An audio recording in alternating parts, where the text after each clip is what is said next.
సంఘటనా స్థలంలో 2 bullet shells దొరికాయి. ఒక బుల్లెట్ కు మాత్రం లెక్క తేలింది, కానీ మరో బుల్లెట్ కు లెక్క తేలలేదు.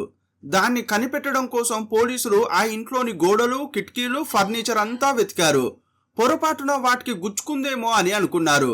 ఎంత వెతికినా ఆ రెండో బుల్లెట్ లెక్క మాత్రం తేలలేదు. చివరకు అది ఎవరి శరీరంలోకి దూసుకెళ్లిందో తెలిసాక పోలీసుల మైండ్ బ్లాంక్ అయింది. ఆ రోజు 2011 జూన్ 19 ఉదయం సరిగ్గా 9 గంటలు కావస్తోంది. మధ్యప్రదేశ్లోని మోస్ట్ పాపులర్ సిటీ అయిన ఇండోర్లోని శ్రీనగర్ కాలనీ అది.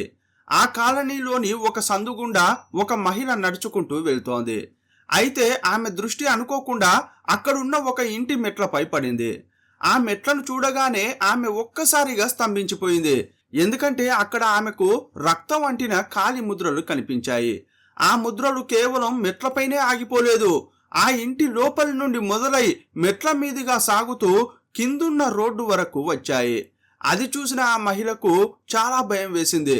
రక్తం అంటిన కాలి ముద్రలతో ఎవరో ఆ ఇంటి నుండి బయటకు నడుచుకుంటూ వెళ్లారనే విషయం ఆమెకు అర్థమైంది. అసలు ఆ ఇంట్లో ఏం జరిగి ఉంటుందని ఆమెలో భయం కలిగింది. అందువల్ల నెమ్మదిగా ఆ ఇంటి వైపు అడుగులు వేసింది. ప్రధాన ద్వారం దగ్గరకు వచ్చి చూస్తే తలుపు లాక్ చేసి ఉంది. చుట్టుపక్కల ఎలాంటి చప్పుడు లేదు. లోపల ఎవరైనా ఉన్నారేమోనని ఆమె కిటికీ రెక్కను పక్కకు జరిపి హాల్లోకి తొంగి చూసింది. అక్కడ ఆమెకు ఒక సోఫా కనిపించింది. ఆ సోఫా కింద ఒక మహిళ పడి ఉన్నట్లు ఆమె కనిపించింది. కళ్ళు పెద్దవి చేసి చూసిన ఆ మహిళకు నోట మాట రాలేదు. ఎందుకంటే ఆ ఇంట్లో ఉండే వాళ్ళందరూ ఈమెకు బాగా తెలిసిన వాళ్లే. కింద పడి ఉన్నది మరెవరో కాదు, ఆ ఇంటి ఇల్లాలు మేఘ. ఆమె ముఖం ఆ కిటికీ గుండా చాలా స్పష్టంగా కనిపిస్తోంది. మేఘ నిద్రపోతుందేమోననే ఆశతో ఆ మహిళ కిటికీ లోపలికి తలపెట్టి మేఘ మేఘ అంటూ గట్టిగా పిలిచింది. కానీ ఆ పిలుపుకు సమాధానంగా ఆమె కళ్ళ ముందు కదలాడిన దృశ్యం ఆ కాలనీనే వణికించేలా చేసింది. మేఘ తల నుండి రక్తం కారి కింద పడింది. ఆ ఘోరాన్ని చూడగానే భయంతో ఆమె కేకలు వేసింది. ఆమె అరుపులు విని కాలనీ ప్రజలంతా పరుగు పరుగున ఆ ఇంటి ముందుకు వచ్చారు. వాళ్ళంతా ఆ కిటికీ గుండా లోపలికి తొంగి చూశారు. అందరికీ అదే భయంకరమైన దృశ్యం కనిపించింది. ఏమాత్రం ఆలస్యం చేయకుండా పోలీసులకు ఫోన్ చేసి విషయం చెప్పారు. కాసేపట్లోనే సైరన్ శబ్దాలతో ఆ ప్రాంతం దద్దరిల్లింది. ఇండోర్ లోకల్ పోలీసులు హుటాహుటిన సంఘటనా స్థలానికి చేరుకున్నారు. ఆ ఇంటి ప్రధాన తలుపును పరీక్షించి చూస్తే అది బయట నుండి తాళం వేసినట్లుగా ఉంది. అంటే హంతకులు లోపల ఘోరం చేసి బయట తాళం వేసుకుని పారిపోయారని పోలీసులకు అర్థమైంది. వెంటనే పోలీసులు ఆ తలుపులను పగలగొట్టి లోపలకు వెళ్లారు. హాల్లో సోఫా దగ్గర పడి ఉన్న మేఘ నుదిటి భాగం నుండి రక్తం ఇంకా కారుతూనే ఉంది. పోలీసులు ఆ గాయాన్ని చూడగానే దానికి గల కారణాన్ని కనిపెట్టేశారు. అది మరేదో కాదు, పాయింట్ బ్లాంక్ రేంజ్లో తగిలిన బుల్లెట్ గాయం. అత్యంత సమీపం నుండి ఎవరో తుపాకీతో ఆమె నుదుటిపై కాల్చి దారుణంగా చంపేశారు. కాల్పుల తర్వాత కింద పడిపోయిన బుల్లెట్ యొక్క ఖాళీ షెల్ కూడా మేఘ శవం పక్కనే పోలీసులకు దొరికింది. అయితే ఇంట్లో అంత పెద్ద తుపాకీ శబ్దం జరిగినప్పుడు సహజంగానే ఇంట్లో ఉండే మిగతా వాళ్లకు ఆ విషయం తెలిసే అవకాశం ఉంటుంది. ఆ సమయంలో ఇంట్లో ఇంకెవరైనా ఉన్నారా అని పోలీసులు స్థానికులను అడిగారు. దాంతో స్థానికులు ఆ ఇంట్లో మేఘ కూతురు కూడా ఉంటుందని చెప్పారు. ఆ మాట వినగానే పోలీసులు లోపలి గది వైపు నడిచారు. అప్పుడు వారికి మరో ఘోరమైన దృశ్యం కనిపించింది. మేఘ కూతురు కేవలం 21 ఏళ్ల వయసున్న అశ్లేష గది మధ్యలో కింద పడి ఉంది. ఆమె శరీరం మొత్తాన్ని పదునైన ఆయుధంతో దాడి చేసి పెట్టారు. ఆ శరీరంపై చాలా కత్తిపోట్లు ఉన్నాయి. ఆ గది మొత్తం రక్తపు మడుగులా మారింది. ఆ దృశ్యం చూసి పోలీసులకే ఒళ్ళు జలధరించింది. పోలీసులు షాక్ లో ఉండగానే ఈ ఇంట్లో ఒక ముసలావిడ కూడా ఉంటుందని స్థానికులు చెప్పారు.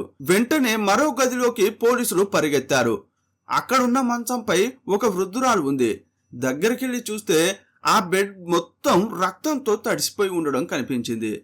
ఆమె శరీరం నుండి కూడా ఇంకా రక్తం కారుతూనే ఉంది. ఎవరో పాత పగ ఉన్నట్లు ఆమెను కూడా చాలాసార్లు కత్తితో పొడిచి ప్రాణాలు తీశారు. ఆ బెడ్రూమ్ ను గమనిస్తే అక్కడున్న అల్మారాలు అన్నీ తెరిచి ఉన్నాయి. ఆ అల్మారాల్లో దాచి ఉంచిన బట్టలు, వస్తువులను హంతకులు బయటకు లాగి కింద పడేశారు. సరిగ్గా ఇలా చెల్లా చెదురైన దృశ్యమే అశ్లేష బెడ్రూమ్ లో కూడా కనిపించింది. అంటే ఈ దారుణమైన హత్యల వెనుక ఏదో పెద్ద దోపిడీ కోణం దాగి ఉందని హంతకులు వస్తువుల కోసం ఇల్లంతా వెతికారని పోలీసులకు అనుమానం కలిగింది. ఈ భయానక దృశ్యాలను చూసిన పోలీసులు వెంటనే మాస్టర్ బెడ్రూమ్ వైపు అడుగులు వేశారు. ఎందుకంటే ఆ మాస్టర్ బెడ్రూమ్లోనే ఆ ఇంటి యజమాని నిరంజయ్ దేశపాండే ఉండాలి. అతను ఒక బ్యాంకుకు మేనేజర్గా పనిచేస్తున్నాడు. ఇంట్లోని మిగతా ముగ్గురులాగే నిరంజయ్ దేశపాండే కూడా క్రూరమైన రీతిలో హత్యకు గురై ఉంటాడేమోనని పోలీసులు సందేహపడ్డారు. కానీ అదృష్టవశాత్తు ఆయన అక్కడ లేడు. అయితే ఆ గదిలోని వస్తువులన్నీ చెల్లాచెదురుగా పడి ఉండడం కనిపించింది. ఇంతకు ముందు మిగతా గదుల్లో చూసినట్లుగానే ఇక్కడ కూడా అల్మారాలు, టేబుల్లు అన్నీ బలవంతంగా తెరిచి ఉన్నాయి. హంతకులు దేనికోసమో పిచ్చిగా వెతికారు. చాలా సూట్ కేసులను ఇష్టం వచ్చినట్లు విరగ్గొట్టి తెరిచి కింద పడేశారు.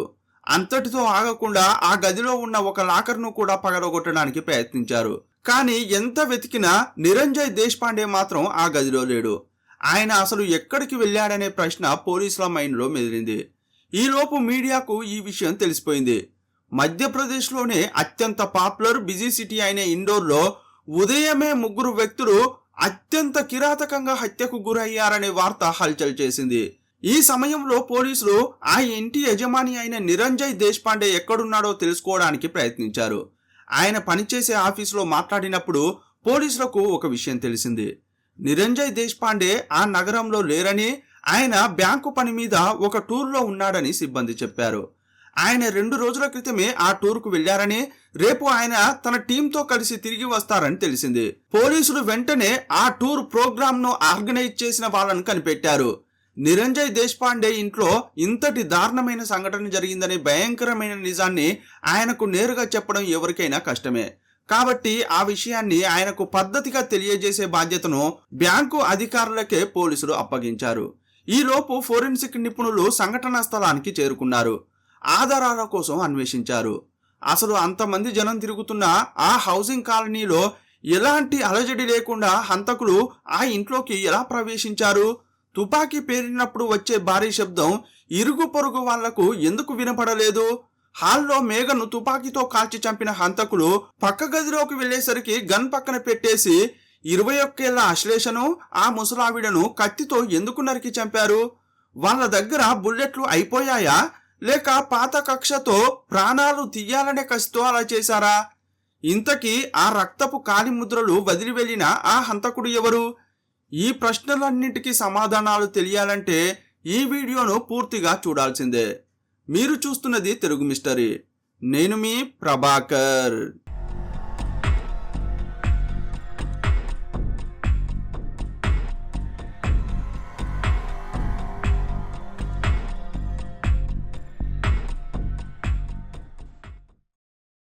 ఇప్పుడు పోలీసులకు దాదాపుగా ఒక క్లారిటీ వచ్చింది. అక్కడ ఖచ్చితంగా పెద్ద దొంగతనం జరిగి ఉండడానికి అన్ని రకాల అవకాశాలు ఉన్నాయి. కానీ అసలు ఆ ఇంటి నుండి ఎంత సామాగ్రి దొంగిలించారు, ఏమేం పట్టుకెళ్లారు అనేది ఖచ్చితంగా తెలియాలంటే మాత్రం ఆ ఇంటి యజమాని నిరంజయ్ దేశపాండే తిరిగి వస్తేనే తెలుస్తుంది. ఎందుకంటే ఆ ఇంట్లో ఉండి అన్ని విషయాలు తెలిసిన మిగతా 3 మహిళలు ఇప్పుడు చనిపోయారు. ఈలోపు లోపల ఉన్న ఫోరెన్సిక్ టీం ఇల్లంతటా తమ తనిఖీలను మరింత ముమ్మరం చేసింది. వాళ్ళు మొదట హాల్లో పడి ఉన్న ఆ బుల్లెట్ కేసును తమ ఆధీనంలోకి తీసుకున్నారు. కేవలం ఒకే ఒక్క బుల్లెట్తో మేఘ చనిపోయింది. ఆమె మరణానికి కారణమైన ఆ బుల్లెట్ కేసును కలెక్ట్ చేసిన ఫోరెన్సిక్ టీం ఆ తర్వాత హాల్ను మరియు పక్కనే ఉన్న మిగతా గదులను క్షుణ్ణంగా పరిశీలించడం ప్రారంభించింది. అక్కడ హంతకులకు సంబంధించిన ఏవైనా వేలిముద్రలు దొరుకుతాయేమోనని వాళ్ళు వెతికారు. వాళ్ళ నమ్మకం ఏమాత్రం వమ్ము కాలేదు. ఆ ఇంటి లోపల వాళ్లకు చాలా చోట్ల వేలిముద్రలు దొరికాయి. ఆ వేలిముద్రలను కలెక్ట్ చేస్తున్న సమయంలోనే పోలీసులను మరింత కన్ఫ్యూజ్ చేసేలా ఒక విచిత్రం జరిగింది. హాలుకు కాస్త దగ్గరగా ఉన్న మరో సోఫా కింద వెతుకుతున్నప్పుడు అక్కడ వాళ్లకు ఇంకొక బుల్లెట్ కేసు దొరికింది. దాంతో పోలీసులు ఒక్కసారిగా షాక్ అయ్యారు. ఎందుకంటే మేఘ నుదుటి లోపలికి దూసుకెళ్ళింది ఒకే ఒక్క బుల్లెట్ మాత్రమే. కానీ ఇప్పుడు రెండో బుల్లెట్ కేసు కూడా దొరికింది. అలాగైతే లోపల చనిపోయి ఉన్న ఆ 2 మహిళల్లో అంటే కూతురు అశ్లేష లేదా ఆ ముసలావిడలో ఎవరో ఒకరికి ఖచ్చితంగా తుపాకీ దెబ్బ తగిలి ఉండాలి. కానీ వాళ్ళ డెడ్ బాడీలను పైకి చూస్తే మాత్రం బుల్లెట్ దూసుకెళ్లిన గుర్తులు ఏవి కనిపించడం లేదు. కేవలం కత్తిపోట్లు మాత్రమే ఉన్నాయి. డెడ్ బాడీలోకి పూర్తి స్థాయిలో పోస్టుమార్టం పరీక్షలు జరిపిన తర్వాతే దీనిపై ఒక స్పష్టత వస్తుందని ఫోరెన్సిక్ నిపుణులు చెప్పారు. మరోవైపు పోలీసులు చుట్టుపక్కల వారితో మాట్లాడారు. ఈ ఇంట్లో కాల్పులు జరిగినప్పుడు ఖచ్చితంగా పెద్ద శబ్దం వచ్చి ఉంటుంది. ఆ తుపాకీ శబ్దాన్ని పక్కనే నివసించే వాళ్ళు ఖచ్చితంగా వినాలి. ఎందుకంటే తుపాకీ నుండి బుల్లెట్ పేలినప్పుడు వచ్చే శబ్దం చాలా భయంకరంగా ఉంటుంది. ఆ శబ్దాన్ని మనం సాధారణంగా ఎప్పుడూ విని ఉండం. అలవాటు లేని శబ్దం కాబట్టి ఆ సౌండ్ వినగానే మన దృష్టి ఆటోమేటిక్గా ఆ శబ్దం వచ్చిన వైపు మల్లుతుంది. కానీ ఇక్కడ విచిత్రం ఏంటంటే ఇరుగు పొరుగు వాళ్ళు ఎవరూ కూడా అలాంటి శబ్దాన్ని వినలేదని చెప్పారు. అప్పుడు పోలీసులకు మరొక అనుమానం వచ్చింది. హంతకులు ఈ దారుణమైన హత్యలు చేయడానికి సైలెన్సర్ ఉన్న తుపాకీని ఏమైనా వాడారా అని. కేవలం తుపాకీ శబ్దం మాత్రమే కాదు, ఆ ఇంట్లోని వాళ్ళు ప్రాణభయంతో అరిచిన అరుపులు, కేకలు కూడా వినలేదని స్థానికులు చెప్పారు. అప్పుడు ఇంకో ప్రశ్న అడిగారు. ఈ రోజు ఉదయం ఈ ఇంటి పరిసరాల్లో ఎవరైనా కొత్త వాళ్ళను చూసారా అని విచారించారు. మేము కొత్త వాళ్ళెవరిని చూడలేదనే సమాధానమే వచ్చింది. ఈలోపు ఇల్లంతా తనిఖీలు చేసిన ఫోరెన్సిక్ టీం ఒక అంచనాకు వచ్చింది. అదేంటంటే ఈ ముగ్గురి మరణం జరిగి ఉండడానికి అవకాశం ఉన్న సమయం గురించి. ఆ రోజు ఉదయం 7 గంటల నుండి 8 గంటల మధ్యలోనే ఈ ఘోరమైన మరణాలు సంభవించి ఉండాలని చెప్పారు. నేలపై పడి ఉన్న రక్తం గడ్డకట్టిన విధానాన్ని, చనిపోయిన వాళ్ళ డెడ్ బాడీల ఉష్ణోగ్రతను బట్టి ఫోరెన్సిక్ టీం ఈ నిర్ణయానికి వచ్చింది. సాధారణంగా ఉదయం 7 గంటల నుండి 8 గంటల మధ్యలో ఆ హౌసింగ్ కాలనీలో చాలా మంది జనం అటు ఇటు తిరుగుతూ ఉంటారు. ఉద్యోగాలకు వెళ్లేవాళ్ళు, చదువుల కోసం స్కూళ్లకు కాలేజీలకు వెళ్లేవాళ్ళు అంతా సహజంగానే ఆ సమయంలో ఆ కాలనీ రోడ్లపై నడుస్తూ ఉంటారు. అంత రద్దీగా ఉండే టైంలో వాళ్ళు ఖచ్చితంగా ఆ హత్యలు చేసిన వ్యక్తిని లేదా ఆ హంతకుల ముఠాను చూసే అవకాశం ఉంది. కానీ ఎందుకో ఏమో గాని స్థానికులకు మాత్రం కొత్త వాళ్ళు ఎవరూ కనిపించినట్లు గుర్తులేదని అన్నారు. స్థానికులు ఇలా చెప్పడంతో పోలీసులు ఒక ప్లాన్ వేశారు. ఆ రోజు ఉదయం ఆ సమయంలో అక్కడ కనిపించిన వ్యక్తుల లిస్టును కాలనీకి చెందిన ఒక వ్యక్తితో చెప్పించారు. ఆ వ్యక్తి తనకు గుర్తున్న వాళ్ళ పేర్లను ఒక్కొక్కటిగా చెప్పాడు. ఉదయం 7 నుంచి 8 గంటలు అనేది ఉదయం వాకింగ్కు వెళ్ళిన వారు తిరిగి వచ్చే సమయం, చాలా మంది ఉద్యోగాలకు వెళ్లే సమయం కూడా, అలాగే స్టూడెంట్స్ చదువుల కోసం బయటకు వెళ్లే సమయం కూడా ఇదే. ఇంకొందరు అప్పుడే ఇళ్లల్లో పనుల కోసం వస్తుంటారు. ఆ వ్యక్తి తనకు గుర్తున్న వాళ్ళందరి వివరాలను పోలీసులకు చెప్పాడు. ఏదేమైనా హత్య చేసిన వ్యక్తులు ఉదయం 7 గంటల నుండి 8 గంటల మధ్య ఆ ఇంటి లోపల ఉన్నారనే విషయంలో మాత్రం పోలీసులకు ఎలాంటి సందేహం లేదు. అయితే ఒకే వ్యక్తి హత్యలు చేశాడా లేక ఒకటి కంటే ఎక్కువ మంది కలిసి చేశారా అనేది మాత్రమే పోలీసులకు తెలియాల్సి ఉంది. ఈలోపు ఫోరెన్సిక్ టీం మేఘ డెడ్ బాడీని పూర్తిగా పరీక్షించిన తర్వాత కూతురు అశ్లేష డెడ్ బాడీని పరీక్షించింది. ఆ తర్వాత ముసలామె డెడ్ బాడీని కూడా పరీక్షించింది. ఆ డెడ్ బాడీల్లో రెండో బుల్లెట్ దూసుకెళ్లిన గుర్తులు లేవు. సాధారణంగా బుల్లెట్ శరీరంలోకి దూసుకెళ్లినప్పుడు దాని గుర్తు డెడ్ బాడీపై ఖచ్చితంగా ఉంటుంది. కానీ అలాంటిదేమీ ఇక్కడ లేదు. ఈ మాట వినగానే పోలీసులు ఆ ఇంట్లోని గోడలు, కిటికీలు, తలుపులు, ఫర్నిచర్ను తీక్షణంగా వెతికారు. తుపాకీ నుంచి రిలీజ్ అయిన బుల్లెట్ వాటికి గుచ్చుకుందేమోనని చూశారు. ఎందుకంటే రెండో బుల్లెట్ ఎక్కడ దిగింది అనేది వాళ్లకు తప్పకుండా తెలియాలి. ఈ రెండో బుల్లెట్ ఆ ముగ్గురి శరీరాల్లోనో లేక గోడలు, ఫర్నిచర్కు గుచ్చుకోక మరెక్కడికి వెళ్ళిందని పోలీసులు ఆలోచించారు. అప్పుడే వారికి ఒక విషయం అర్థమైంది. ఆ రెండో బుల్లెట్ దొంగతనానికి వచ్చిన వ్యక్తి లేదా ఆ హంతకుల్లో ఒకరి శరీరంలోకి దూసుకు వెళ్లి ఉంటుందని అనిపించింది. అయితే ఈ ఇంట్లో చోరీకి ఒకరి కంటే ఎక్కువ మంది వచ్చి ఉంటారనే విషయం దీని ద్వారా స్పష్టంగా తెలుస్తోంది. ఏదో ఒక దొంగ చేతిలో తుపాకీ ఉండి ఉంటుంది. ఆ తుపాకీ నుండి వచ్చిన బుల్లెట్ పొరపాటున మరో దొంగ శరీరంలోకి దూసుకెళ్లి ఉంటుంది. అలాగైతే అతనికి అత్యవసరంగా చికిత్స చేయాల్సి ఉంటుంది. బుల్లెట్ గాయానికి సొంతంగా చికిత్స చేసుకోలేరు. ఖచ్చితంగా ఏదైనా హాస్పిటల్కు లేదా చిన్న నర్సింగ్ హోమ్కైనా ఆ వ్యక్తి వెళ్లాలని పోలీసులు అనుకున్నారు. ఈ క్లూ ఆధారంగా వెంటనే ఇండోర్ నగరం మొత్తం పోలీసులు నిఘా పెట్టారు. ప్రభుత్వ, ప్రైవేటు ఆసుపత్రులను గమనించారు. ఎక్కడికైనా బుల్లెట్ తగిలిన వ్యక్తి వస్తే వెంటనే అతన్ని పట్టుకోవాలని పోలీసులు పక్కా ప్లాన్ చేసి ఎదురు చూస్తున్నారు. ఇంకోవైపు సంఘటన స్థలంలో నేలపై నుండి ఫోరెన్సిక్ అధికారులు రక్త నమూనాలు సేకరించారు. ఎందుకంటే నిందితుల్లో ఒకరికి బుల్లెట్ తగిలినట్లయితే అతని రక్తం కూడా అక్కడ పడి ఉండే అవకాశం ఉంది. రక్త నమూనాలకు పరీక్షలు జరిపినప్పుడు చనిపోయిన ముగ్గురితో పాటు అదనంగా మరొక DNA గనుక దొరికితే ఆ వ్యక్తి ఈ దొంగతనంలో ఉన్నాడనే నిజాన్ని సులభంగా నిరూపించవచ్చు. అన్ని ఆధారాలు సేకరించిన తర్వాత డెడ్ బాడీలను పోస్టుమార్టం కోసం పంపించారు. జూన్ 20న పోస్టుమార్టం ప్రక్రియ ప్రారంభం కావడానికి ముందు ఆ డెడ్ బాడీలను చూడడానికి మేఘ భర్త నిరంజయ్ దేశపాండే వచ్చాడు. అతను ఆ డెడ్ బాడీలను గుర్తించే ఆ క్షణం నిజంగా చాలా బాధాకరమైనది. భార్య, కూతురు, తల్లి తన జీవితంలో ముఖ్యమైన ముగ్గురు ప్రాణాలు లేకుండా మార్చురీలో అలా పడి ఉన్న దృశ్యాన్ని చూసి అతడు గుండెలు పగిలేలా రోదించాడు. అతన్ని ఆపడం ఎవరి తరము కాలేదు. ఆ తర్వాత నిరంజయ్ దేశపాండేను ఇంటికి తీసుకెళ్లారు. ఇంటిని పరిశీలించిన నిరంజయ్ పోలీసులతో ఒక విషయం చెప్పాడు. సార్, ఇక్కడ అల్మారాలో నా భార్య రెగ్యులర్గా వాడే ఒక 25 తులాల బంగారం ఉండాలి. ₹1,00,000 క్యాష్ కూడా ఉండేది.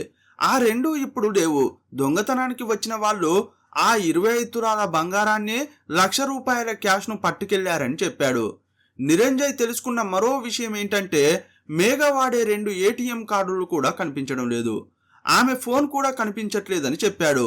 వాస్తవంగా ఆ ఇంట్లో ఉన్న ముగ్గురు మహిళల్లో ఫోన్ వాడేది మేఘ ఒక్కతే. కూతురు అశ్లేష తన ఫ్రెండ్స్ కు ఫోన్ చేయాలన్నా అమ్మ ఫోన్ నుండే చేసేది. ఆమె తన తండ్రితో తనకు ఒక ఫోన్ కావాలని తరచూ అడుగుతూ ఉండేది. నిజానికి ఈ టూర్ ముగించుకుని వచ్చేటప్పుడు కూతురుకి ఒక ఫోన్ కొని ఇస్తానని నిరంజయ్ ఒప్పుకున్నాడు. ఆమె చదువుకునే సమయం కాబట్టి కావాలనే ఇంతకు ముందు ఫోన్ కొని ఇవ్వలేదు. ఇప్పుడు ఆమె చదువు చివరి స్టేజ్కి వచ్చింది కాబట్టి కూతురు దగ్గర ఫోన్ ఉండడంలో తప్పు లేదని అతనికి అనిపించింది. అందుకే టూర్లోనే ఆమె కోసం ఫోన్ కొన్నాడు. దాన్ని బ్యాగులో దాచి ఉంచినట్లు నిరంజయ్ పోలీసులకు చెబుతుంటే వారి కళ్ళు కూడా చెమ్మగిల్లాయి. ఇంతకీ ఈ హత్యలు ఎవరు చేసి ఉంటారని పోలీసులు ఆలోచించారు. 2011లో పెద్దగా CCTV కెమెరాలు కూడా లేవు. పైగా ఉదయం పూట ఆ కాలనీ వాళ్ళు డ్యూటీలకు వెళ్లే హడావిడిలో ఉండడం వల్ల అక్కడకు వచ్చిన కొత్త వాళ్లను గుర్తించడం ఎవరికీ సాధ్యం కాలేదు. మరొక్కసారి గుర్తు చేసుకోండని పోలీసులు చెప్పడంతో ఆ రోజు తమ పక్క నుండే వెళ్లిన వాళ్ళు ఎవరెవరు అని మెదడుకు పదును పెట్టడం మొదలుపెట్టారు. అప్పుడు హత్యలు ఎవరు చేశారనే విషయంలో ఆ స్థానికులకు ఒక స్పష్టత ఉంది. ముందు రోజు రాత్రి హంతకులు వచ్చి ఆ ఇంటి లోపల దాక్కుని ఉదయాన్నే హత్యలు చేశారనడం అసాధ్యం. అలా వచ్చే వాళ్ళైతే ఆ రాత్రే హత్యలు చేసేవాళ్ళు. హంతకులు ఖచ్చితంగా ఉదయమే వచ్చారు. పోలీసులకు స్థానికులకు ఆ విషయం 100కు 100% తెలుసు. నిరంజయ్ నుండి మేఘ టెలిఫోన్ నంబర్ సేకరించిన పోలీసులు కాల్ హిస్టరీని పరిశీలించారు. కాల్ డేటా రికార్డ్స్ ను చూసినప్పుడు ఆమెకు చివరి కాల్ వచ్చింది హత్య జరిగిన రోజు ఉదయమే. 19వ తేదీ ఉదయం 7 గంటల సమయంలో ఆమె ఫోన్కు ఒక కాల్ వచ్చింది. ఆ కాల్ వచ్చిన నంబర్ను పోలీసులు గుర్తించారు. ఆ నంబర్ ప్రొఫైల్ తీసి చూస్తే అది నేహ వర్మ అనే మహిళది అని తెలిసింది. ఆ నేహ వర్మ ఇంతకు ముందు కూడా మేఘకు కాల్ చేసింది. కాల్ డేటాను కాస్త వెనక్కి తీసి చూస్తే దాదాపు 3 వారాల క్రితం మొదటిసారి నేహ వర్మ నుండి మేఘకు కాల్ వచ్చింది. మేఘ కూడా తిరిగి కాల్ చేసేది. అంతకుముందు ఆ 2 నెంబర్ల మధ్య ఎలాంటి కాంటాక్ట్ లేదు. పోలీసులు నిరంజయ్ను నేహ గురించి అడిగారు. నిజానికి నిరంజయ్ ఆ పేరు ఎప్పుడూ వినలేదు. సార్, నేను ఈ పేరు వినడం ఇదే మొదటిసారి అని అతడు చెప్పాడు. కానీ ఆ నేహ మాత్రం మేఘకు కాల్ చేసింది. మేఘ హత్యకు గురవడానికి అరగంట లేదా గంట ముందు కూడా కాల్ చేసి మాట్లాడింది. పోస్ట్ మార్టం రిపోర్టు వస్తే వారు చనిపోయిన సమయం ఎప్పుడు అనేది కరెక్ట్గా తెలుస్తుంది. కానీ నేహ వర్మ ఈ కేసులో అనుమానించదగిన వ్యక్తి అని పోలీసులకు అనిపించింది. వెంటనే పోలీసులు హత్యలు జరిగిన రోజున నేహ వర్మ టవర్ లొకేషన్ ఎక్కడ ఉందని కనుగొనే పనిలో పడ్డారు.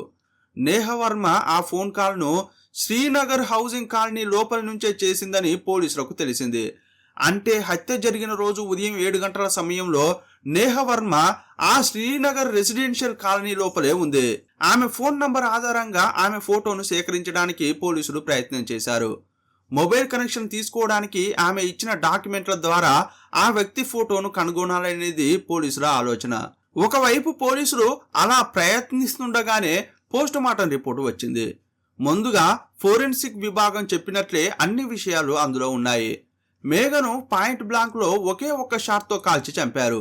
ఆమెను చంపడానికి వాడిన తుపాకీ ఒక నాటు తుపాకీ. మేఘ కూతురు అశ్లేష హత్య చాలా క్రూరంగా జరిగింది. ఆ అమ్మాయి శరీరంపై కత్తితో 21 సార్లు పొడిచారు. ఆ ముగ్గురు వ్యక్తులు 19వ తేదీ ఉదయం 7 గంటల నుండి 8 గంటల మధ్యలోనే హత్యకు గురయ్యారని ఫోరెన్సిక్ విభాగం ఖరారు చేసింది. ఆ ఇంటి నుండి ఫోరెన్సిక్ విభాగం సేకరించిన రక్తపు చుక్కలకు DNA పరీక్ష జరిగింది. పరీక్షలో 4 DNA ప్రొఫైళ్లు లభించాయి. అందులో 3 అక్కడ చనిపోయిన ఆ ముగ్గురివి. 4వది ఖచ్చితంగా ఆ బుల్లెట్ తగిలిన హంతకుడిదే. ఆ హంతకుడి DNA దొరకగానే పోలీసులు తమ వద్ద ఉన్న పాత నేరస్తుల వివరాలతో సరిపోల్చి చూశారు. కానీ ఆ DNA ఏ నేరస్తుడితోనూ మ్యాచ్ కాలేదు. అంటే నేర చరిత్ర లేని ఒక వ్యక్తి ఈ హత్యలో భాగమయ్యాడనేది పోలీసులకు తెలిసింది. అతడు ఎవరో కనుగొనడానికి పోలీసులు అంతకుముందే హాస్పిటల్లో, నర్సింగ్ హోమ్లలో వెతుకుతున్నారు. అలా వెతుకుతుండగా వాళ్లకు ఒక హాస్పిటల్ నుండి సమాచారం అందింది. ఒక వ్యక్తి బుల్లెట్ దూసుకెళ్లిన కాలితో హాస్పిటల్కు వచ్చాడు. పోలీసులకు సమాచారం ఇచ్చిన తర్వాతే ఆ బుల్లెట్ ను బయటకు తీయడం కుదురుతుందని అక్కడి స్టాఫ్ చెప్పారు. నర్సు ఆ విషయాన్ని అడ్మినిస్ట్రేషన్ విభాగానికి చెప్పడానికి వెళ్ళింది. ఆమె తిరిగి వచ్చేసరికి ఆ వ్యక్తి అక్కడ లేడు. నెమ్మదిగా జారుకున్నాడు. ఆ సమాచారమే ఇప్పుడు పోలీసుల వద్ద ఉంది. ఆ హాస్పిటల్లో CCTV కెమెరాలు ఉన్నాయా అని పోలీసులు వెతికితే ఎక్కడా లేవని తెలిసింది. కానీ వచ్చిన వ్యక్తిని ఆ నర్సు చూసింది. అందువల్ల ఆమెతో పోలీసులు నిందితుని స్కెచ్ గీయించారు. ఇంకోవైపు నేహవర్మ గురించి పోలీసులు ఎంక్వైరీ చేశారు. ఆమెకు ఫోన్ చేస్తే ఫోన్ స్విచ్ ఆఫ్ అని వచ్చింది. ఆమె అడ్రస్ ఆధారంగా పోలీసులు దర్యాప్తు చేసినప్పటికీ ఎలాంటి ఫలితం లేకుండా పోయింది. ఇదే సమయంలో సైబర్ సెల్ ఒక విషయాన్ని గుర్తించింది. చనిపోయిన మేఘ ATM కార్డును వాడి ఎవరో డబ్బులు డ్రా చేస్తున్నట్లు కనిపెట్టింది. ఇండోర్ సిటీ లోపలే ఉన్న ఒక మాల్లోని ATM కౌంటర్ నుండి ఎవరో డబ్బులు డ్రా చేస్తున్నారు. ఆ డబ్బులు డ్రా చేసే వ్యక్తి అక్కడి నుండి డబ్బులు తీసుకుని జారుకునే లోపే పట్టుకోవడానికి పోలీసులు ఆ మాల్ వైపు బయలుదేరారు. అయితే పోలీసులకు అదృష్టం కలిసి వచ్చింది. ఆ సమయంలో మాల్ దగ్గర కొంతమంది పోలీసులు ఉన్నారు. వాళ్లకు ఆదేశాలు అందగానే వాళ్ళు వేగంగా మాల్ లోపలికి దూసుకెళ్లారు. 2వ అంతస్తులో ATM కౌంటర్లు ఉన్న చోటుకు పరిగెత్తారు. వాళ్ళు అక్కడికి వెళ్లేసరికి ఒక యువతి ATM కౌంటర్ లోపల ఉంది. ఆమె డబ్బులు డ్రా చేస్తోంది. ఆమె బయటకు రాగానే మీ పేరు నేహవర్మనా అని అడిగారు. అవును అని ఆమె చెప్పగానే మిస్ నేహవర్మ, మేము మిమ్మల్ని కొన్ని విషయాలు అడగాలి అని అన్నారు. ఇంకోవైపు కేసును విచారణ చేస్తున్న పోలీసులు వెంటనే మాల్కు చేరుకున్నారు. నేహవర్మతో మీకు మేఘ తెలుసా అని అడిగారు. తెలియదు అని ఆమె చెప్పింది. తెలియకపోతే మరి మేఘ ATM కార్డును ఎలా వాడుతున్నావు అని అడిగారు. మేఘ ATM కార్డును వాడుతున్న నేహవర్మ పిన్ నెంబర్ కూడా కరెక్ట్గా ఎంటర్ చేసింది. కానీ పోలీసులు అడిగేసరికి మాత్రం మేఘ ఎవరో తెలియదని సమాధానం చెబుతోంది. వెంటనే పోలీసులు ఆమెను అదుపులోకి తీసుకున్నారు. ఆమె దగ్గరున్న ఆ 2 ATM కార్డులు మేఘవే అని కన్ఫర్మ్ అయినందున అవి తన దగ్గరకు ఎలా వచ్చాయి, మేఘ పిన్ నంబరు ఆమెకు ఎలా తెలిసిందో చెప్పక తప్పని పరిస్థితి ఏర్పడింది. అప్పుడు నేహ కొన్ని విషయాలు చెప్పింది. నేహవర్మ ఒక బ్యూటీ పార్లర్లో పనిచేస్తోంది. తను లగ్జరీగా బతకాలని ఆమె ఆశపడేది. ఆ విషయాన్ని తన బాయ్ ఫ్రెండ్ అయిన రాహుల్ను కలిసినప్పుడల్లా చెబుతూ ఉండేది. కానీ రాహుల్ ఏం చెప్పేవాడంటే, ముందు మనం డబ్బు సంపాదిద్దాం, డబ్బు సంపాదించిన తర్వాత లైఫ్ స్టైల్ను మార్చుకోవచ్చు అనేవాడు. డబ్బు సంపాదించాలంటే మనం ఇంకా కష్టపడాలి అని చెప్పేవాడు. రాహుల్ ఫిలాసఫీ ఏంటంటే ఎక్కువ కష్టపడాలి, ఎక్కువ డబ్బు సంపాదించాలి, ఆ తర్వాత ఎంజాయ్ చేస్తూ బతకాలి. కానీ రోజులు గడుస్తున్న కొద్దీ రాహుల్ను కలిసినప్పుడల్లా నేహ తన అభిప్రాయాన్ని చెప్తూ ఉండేది. రాహుల్, ఈ రోజుల్లో కష్టపడి డబ్బు సంపాదించడం అనేది అంత సులభం కాదు. ఎంత కష్టపడినా నెలకు 30,000 వరకు సంపాదిస్తాం కావచ్చు, అంతకంటే ఎక్కువైతే కుదరదు కదా అనేది. కానీ డబ్బు కోసం అడ్డదారులు తొక్కొద్దు అని రాహుల్ హెచ్చరించేవాడు. కానీ కాలం గడుస్తున్న కొద్దీ తన అభిప్రాయాన్ని రాహుల్ పై కూడా రుద్దింది. ఆ తర్వాత అతనితో ఏం చెప్పిందంటే, రాహుల్, డబ్బున్న చాలా మంది ఈ బ్యూటీ పార్లర్కు రావడం నేను చూశాను. వాళ్ళ దగ్గర ఎంత డబ్బు ఉందో తెలుసా? చాలా మంది మహిళలు మెడలో గొలుసులు, చేతులకు గాజులు వేసుకుని మేకప్ కోసం వస్తూ ఉంటారు. ఆ బంగారు గొలుసులు, గాజులు గాని మనకు దొరికితే 2 సంవత్సరాలు ఎంజాయ్ చేస్తూ బతకొచ్చు అనేది. మరి అలా దొంగిలిస్తే పోలీసులు పట్టుకుంటారు కదా అని అతడు అన్నాడు. అప్పుడు ఆమె ఏం చెప్పిందంటే, రాహుల్, అందుకోసమే నేను ఒక ఐడియా వేశాను. డబ్బున్న వాళ్ళ దగ్గర నుండి మనం డబ్బు దొంగిలించాలి, కానీ దాన్ని దొంగిలించింది మనమే అని ఎవరికీ తెలియకూడదు అంది. రాహుల్ను ఒప్పించిన తర్వాత డబ్బున్న వాళ్ళ కోసం వెతకడం ప్రారంభించింది. బ్యూటీ పార్లర్కు వచ్చే వాళ్ళు నేహకు బాగా తెలుసు. కానీ నేహ బ్యూటీ పార్లర్కు రాని డబ్బున్న వాళ్ళు కూడా చాలా మంది ఉండి ఉంటారు కదా. తన బ్యూటీ పార్లర్కు వచ్చే వాళ్ళను టార్గెట్ చేస్తే ఈజీగా దొరికిపోతామని ఆమె అనుకుంది. అందువల్ల వేరే చోట ఉండే వాళ్ళను కనిపెట్టి వారి దగ్గర చోరీ చేయాలనేది ఆమె ప్లాన్. అలాంటి ఒక వెతుకులాటలోనే నేహ మాల్కు చేరుకుంది. మాల్లో చాలా మంది జనం ఉంటారు. ఫుడ్ తినేవాళ్ళు, వస్తువులు కొనేవాళ్ళు, సినిమాలు చూడడానికి వచ్చేవాళ్ళు అని రోజుకు వేల సంఖ్యలో ప్రజలు మాల్కు వచ్చి వెళ్తుంటారు. ఇండోర్లోని ఆ రద్దీగా ఉండే మాల్లో తనకు కావాల్సిన వ్యక్తి కోసం ఆమె వెతుకుతున్నప్పుడు మేఘ కనిపించింది. మేఘ ఎప్పుడు చాలా నగలు వేసుకునే అలవాటు ఉన్న మనిషి. బాగా షాపింగ్ కూడా చేసేది. చాలాసార్లు మేఘ ఆ మాల్లో పర్చేజ్ చేయడానికి వచ్చినప్పుడు నేహ చూసింది. బ్యూటీ పార్లర్ జాబ్ వదిలేసి ఇప్పుడు నేహ పూర్తిగా దొంగతనం చేయడానికి వీలైన వ్యక్తిని వెతికే పనిలోనే పడింది. ఆమె మనసులో మేఘను టార్గెట్గా ఫిక్స్ చేసుకున్నాక మేఘతో ఎలా పరిచయం పెంచుకోవాలా అని ఆలోచించింది. అప్పుడు ఆమెకు ఒక సీన్ కనిపించింది. మేఘ చాలా వస్తువులు కొని 2 చేతులతో పట్టుకుని నడుచుకుంటూ వస్తోంది. అప్పుడు కరెక్ట్ టైంలో ఆమె పక్క నుండే వెళ్ళిన నేహ కావాలనే మేఘకు చేయి తగిలించింది. మేఘ చేతిలో ఉన్న వస్తువులు కింద పడిపోయాయి. నేహ వెంటనే కిందకు వంగి ఒక్కొక్క వస్తువును తీసి ఆమెకు అందించింది. ఆ గ్యాప్లో సారీ సారీ అని 100 సార్లు చెప్పింది. ఆ వస్తువులను సర్దుతున్నంతసేపు సారీ అని చెబుతూనే ఉంది. అప్పుడు మేఘకు నేహపై మంచి ఇంప్రెషన్ కలిగింది. నీ పేరేంటి అని అడిగి పరిచయం చేసుకుంది. వారిద్దరూ నెమ్మదిగా ఫ్రెండ్స్ అయ్యారు. ఆ తర్వాత అనుకోకుండా మేఘను చూసినట్లు నేహ నటిస్తూ తరచుగా పలు చోట్ల కలిసేది. అలా కలుస్తున్నప్పుడే నేహ చేసే జాబ్ గురించి మేఘ అడిగింది. తాను ఒక బ్యూటీషియన్ అని, ఇప్పుడు పనేమీ లేదని, పని లేకపోవడం వల్ల బ్యూటీ ప్రోడక్ట్స్ మార్కెటింగ్ చేసే పనిలో ఉన్నానని మేఘతో చెప్పింది. బ్యూటీ ప్రోడక్ట్స్ గురించి నేహ చెప్పినప్పుడు వాటిని చూస్తే బాగుంటుందని మేఘకు అనిపించింది. అందువల్ల వాటిని చూపించడానికి జూన్ 19వ తేదీన ఉదయాన్నే మీ ఇంటికి వస్తానని మేఘకు చెప్పింది. మేఘను వాళ్ళు టార్గెట్ చేయడానికి కారణం మేఘ ఒంటిపై ఉన్న నగలే. ఆమె ఒక బ్యాంకు మేనేజర్ భార్య కూడా. మేఘ భర్త టూర్ కారణంగా ఇప్పుడు ఊళ్ళో లేడు. 2 రోజుల తర్వాత తన భర్త తిరిగి వస్తాడని మాటల మధ్యలో మేఘ ఒకసారి నేహకు చెప్పింది. చోరీకి ఇదే కరెక్ట్ టైం అని నేహ, రాహుల్ అనుకున్నారు. ఆ ఇంటికి వెళ్లి డబ్బు, బంగారం దోచుకోవాలని అనుకున్నారు. ఆ సమయంలో ఏదైనా ప్రాబ్లం వస్తే మేఘను చంపాలని కూడా నిర్ణయించుకున్నారు. మేఘను చంపాలంటే ఆయుధం కావాలి. అందువల్ల నాటు తుపాకీని ఉపయోగిస్తే మంచిదని అనుకున్నారు. ఇండోర్లోని లోకల్ మార్కెట్లో రాహుల్ ఆ నాటు తుపాకీని కొన్నాడు. ఒక పెద్ద హౌసింగ్ కాలనీలో వాళ్ళు ఒక దారుణానికి ఒడిగట్టబోతున్నారు. ఉదయాన్నే వెళ్లి ఒకరి దగ్గరున్న నగలను లాక్కుని పారిపోయేలోపు ఏమైనా జరిగే అవకాశం ఉంది. అందువల్ల ఒక సపోర్ట్ కావాలని అనుకున్న రాహుల్ తన ఫ్రెండ్ మనోజ్ను తోడుగా పిలిచాడు. సంఘటన జరిగిన రోజు ఉదయం ఆ హౌసింగ్ కాలనీకి చేరుకున్న నేహ ఇల్లు ఏ వైపున ఉందో అడగడం కోసం మేఘకు కాల్ చేసింది. మేఘ కరెక్ట్గా లొకేషన్ చెప్పింది. కొన్ని నిమిషాలు గడిచాక మేఘ ఇంటి బెల్ మోగింది. మేఘ తలుపు తీయగానే బయట నేహ నిలబడి ఉంది. నేహ లోపలికి వచ్చింది. తన బ్యాగులో ఉన్న బ్యూటీ ప్రొడక్ట్స్ ను మేఘకు చూపించసాగింది. వాటిని ఒక్కొక్కటిగా చూపిస్తున్న సమయంలో సడన్ గా 2 వ్యక్తులు లోపలికి వచ్చారు. వారిని మేఘ ఆశ్చర్యంతో చూసింది. ఎవరు మీరు అని అడిగింది. ఆ ప్రశ్న అడగడం పూర్తి కాకముందే రాహుల్ కాల్పులు జరిపాడు. బుల్లెట్ తగలడంతో మేఘ కింద పడిపోయింది. అక్కడికక్కడే ఆమె ప్రాణాలు కోల్పోయింది. తుపాకీ శబ్దం విని అశ్లేష గది నుండి బయటకు వచ్చినప్పుడు ఆమెను మనోజ్ చూశాడు. మనోజ్ తన చేతిలో ఉన్న కత్తితో అశ్లేష వైపు దూసుకెళ్లినప్పుడు రాహుల్ అశ్లేషను కాల్చబోయాడు. కానీ అశ్లేష పక్కకు తిరిగింది.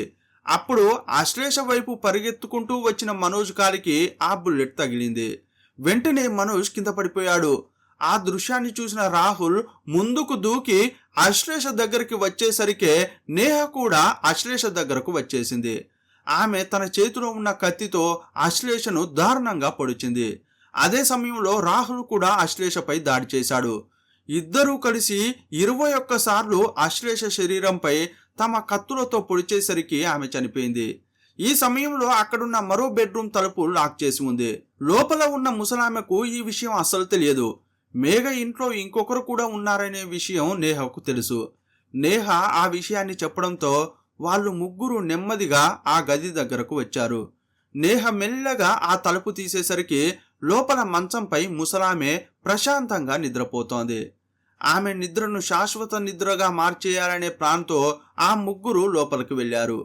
కొన్ని నిమిషాల్లోనే 16 సార్లు ఆమె ఛాతీపై కత్తితో పొడిచారు. ఆ ముసలావిడపై ఎక్కువసార్లు పొడిచింది ఎవరంటే నేహ. ఆ ముసలావిడ కూడా చనిపోయాక ఆమె ఒంటిపై, అశ్లేష ఒంటిపై, మేఘ శరీరంపై ఉన్న నగలన్నింటినీ ఆ గ్యాంగు తీసుకుంది. ఆ తర్వాత మరింత బంగారం, నగదు కోసం అల్మారాలను వెతికారు. అందిన కాడుకెల్లా దోచుకున్నారు. అప్పుడు మేఘ పర్సు నేహ కంటపడింది. అందులో మొబైల్ ఫోన్, 2 ATM కార్డులు ఉన్నాయి. వాటిని కూడా నేహ తీసుకుంది. ఆ తర్వాత ఇంటికి బయట నుంచి తాళం వేసి హంతకులు మెల్లగా అక్కడి నుండి బయలుదేరారు.